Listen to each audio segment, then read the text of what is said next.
Hi everyone, welcome back to Nick's Diecast. In today's video, for something a little bit different, I'm going to be unboxing and testing two HO scale trains that I bought from trains.com, and that's trains with a Z on the end. They're a smaller hobby retailer based in Georgia, and they do have, in addition to trains, various diecast model cars on their site as well. But I have bought a fair bit of trains from them over the past few months or so. The GG1 locomotive that you'll be seeing I got for $33, and the F40PH with the caboose that you'll be seeing I got for $21 from them. So I thought it'd be kind of cool to unbox these trains and test them out on my layout, because I haven't really done a video like that in the past. I know I mentioned I would be trying to feature more videos on the HO scale trains that I have on my channel. So we're going to get them out of the main packaging box here to start.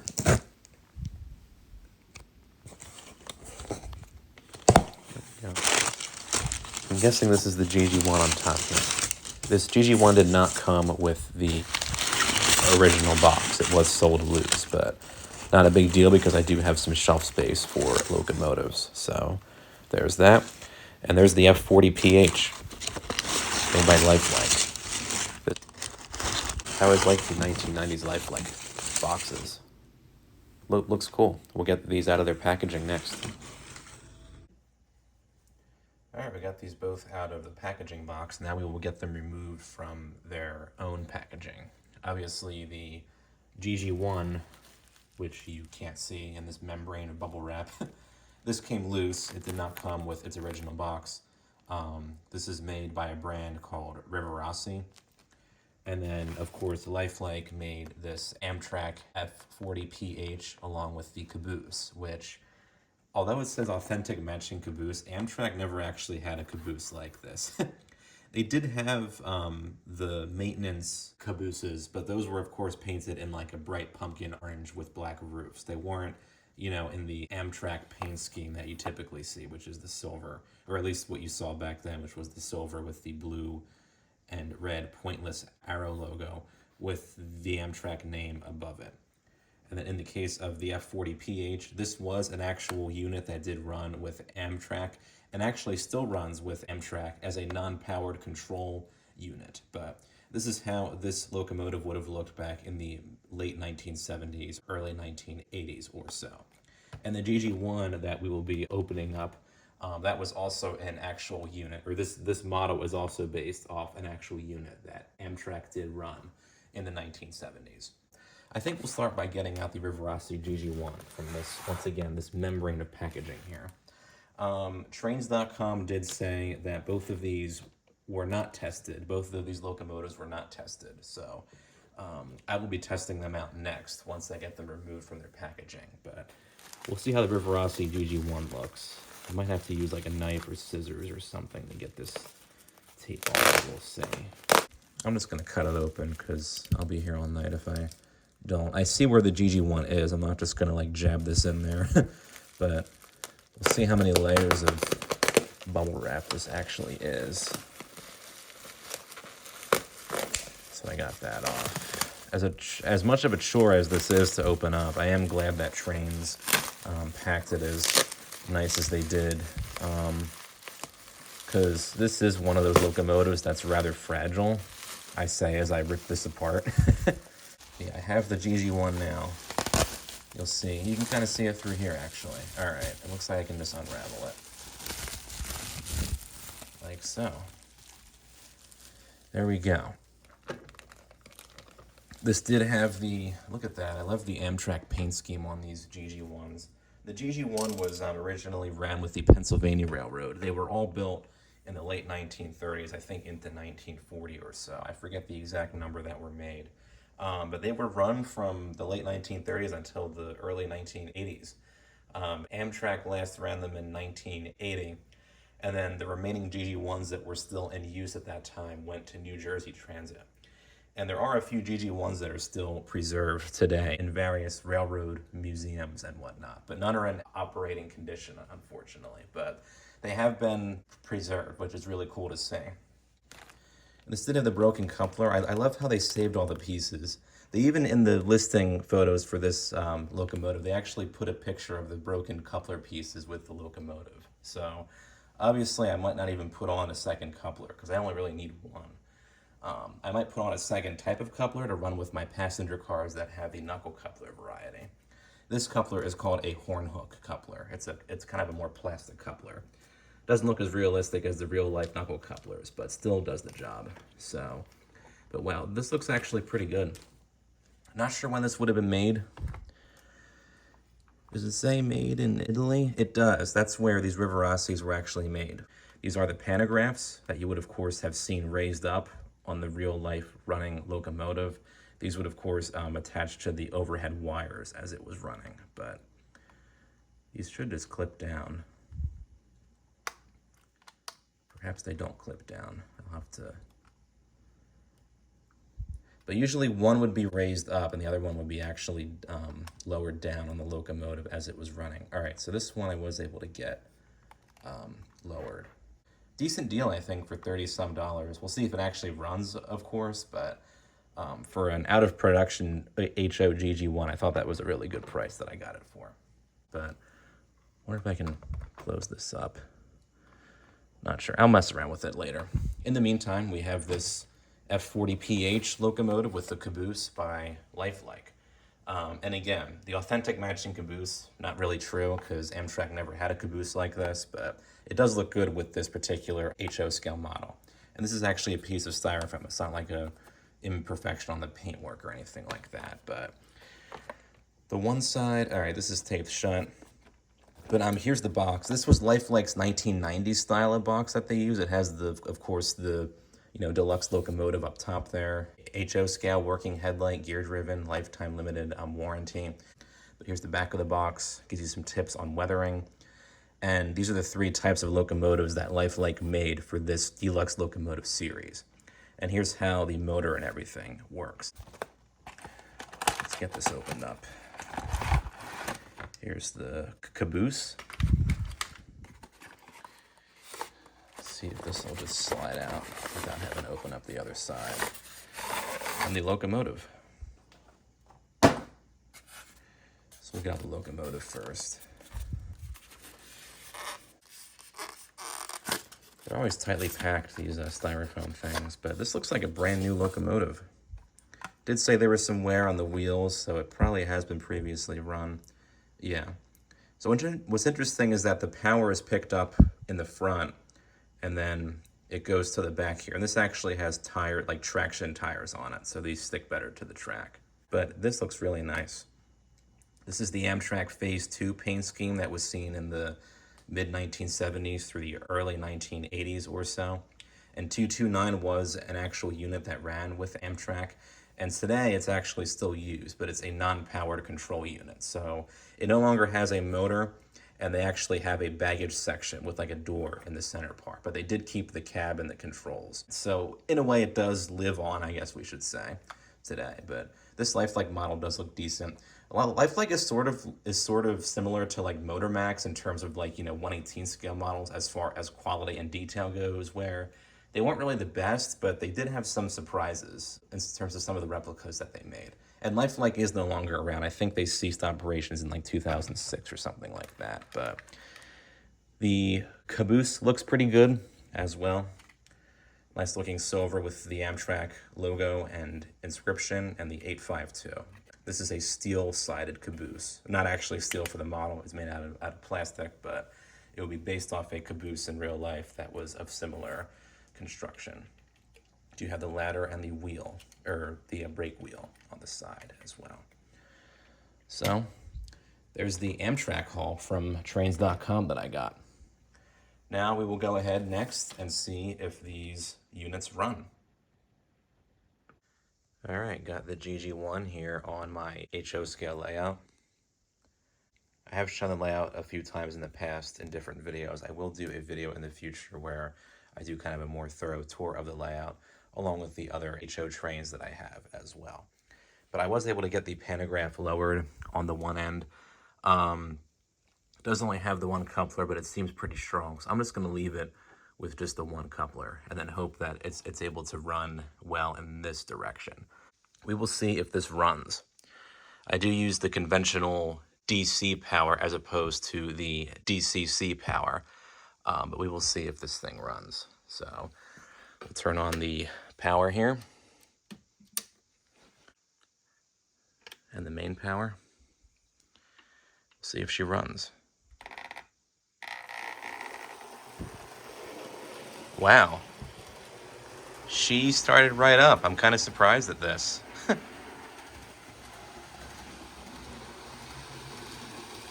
Wow. And this one actually was tested previously before I got it. I miscommunicated that at the beginning of the video. It said functions as expected. And seeing that this was only $33, I wasn't sure if that meant like, okay, it runs like okay, but slow, or it has some problems. I'm not really sure. But as you saw just now, it ran pretty good. We'll give it another go this direction. Wow. And this isn't even like halfway power either. Look at that. Wow, I'm impressed.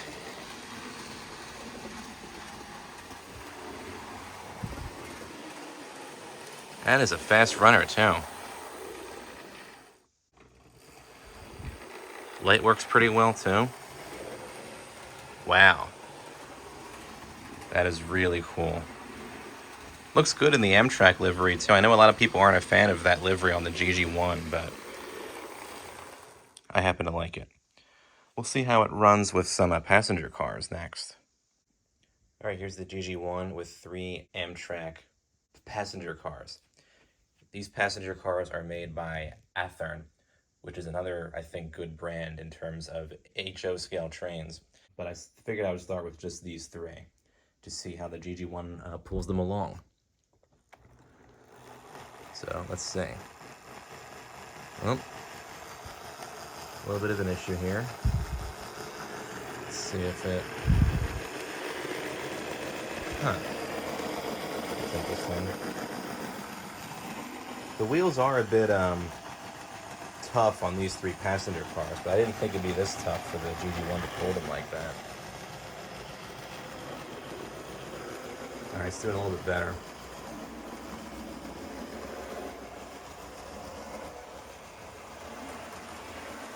There we go.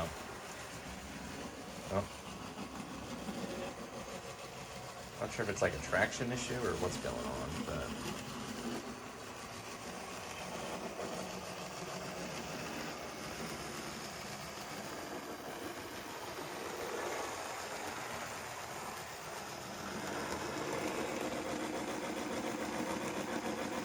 So it turned out that there was actually some issues with the wheels of the passenger cars. These passenger cars do have lighting kits installed. You can see there's actually a light bulb in the center of this one here. They had the lighting kits installed that actually no longer work, which I don't mind because I only paid like $6 each for these passenger cars. But the lights functioned by these copper strips that were attached to the wheels on the truck. So the wheels would rub against the copper strips, which would then allow the lights to work. The copper strips were actually jamming up the wheels, so I took the copper strips out. So I seem to have resolved the problem in that sense, but I'll know for sure when I give this train another go. So we'll see if that fixed the problem that it had. We'll try it again.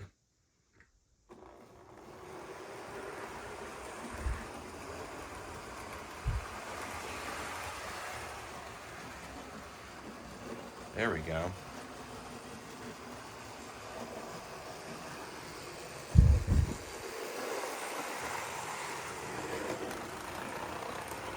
I gotta figure out the coupler situation in the front here, but as you can see, it can at least pull the 3 cars, and we gotta derail it now. Okay, now I think we're good, and I did add the rest of the passenger cars, including this baggage car here that came with this set.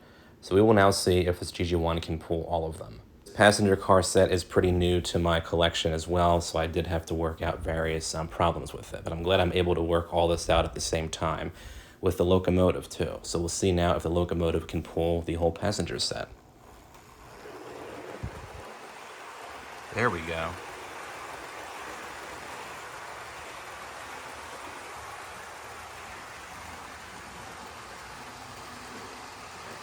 That is a nice runner. Look at that.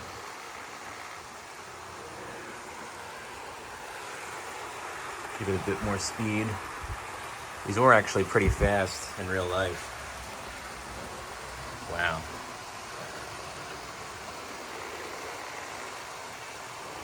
Very cool. And the after and cars look great with it, I think.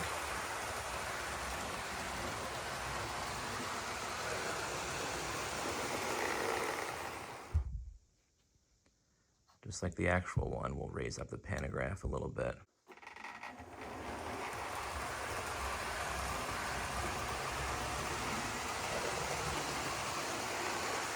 That's a nice runner for sure. I'd say that was well worth the $33. Absolutely.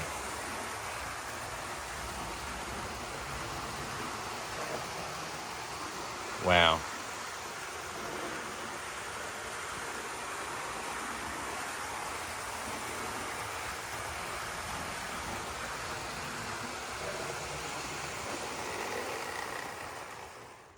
Really happy about this for sure.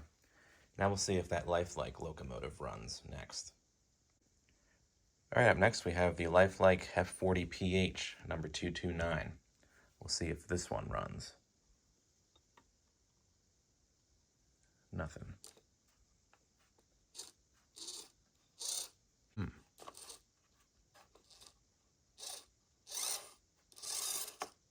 Oh, we got something.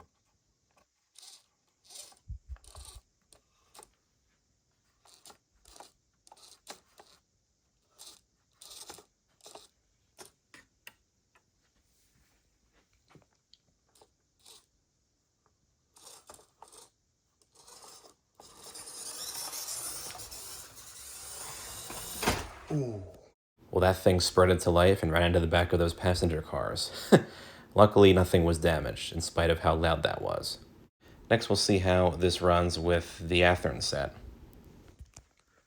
We'll start her up.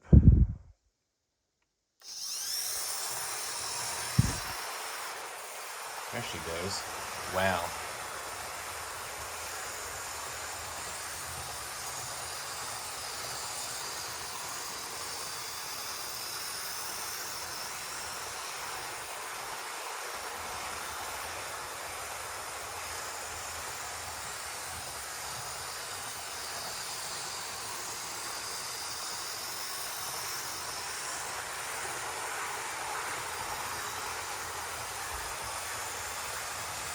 She's a great runner.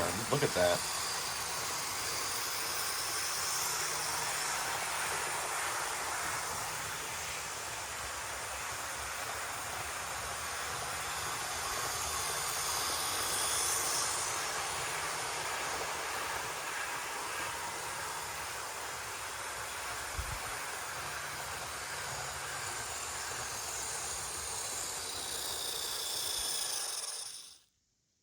I say that was well worth the price that I paid.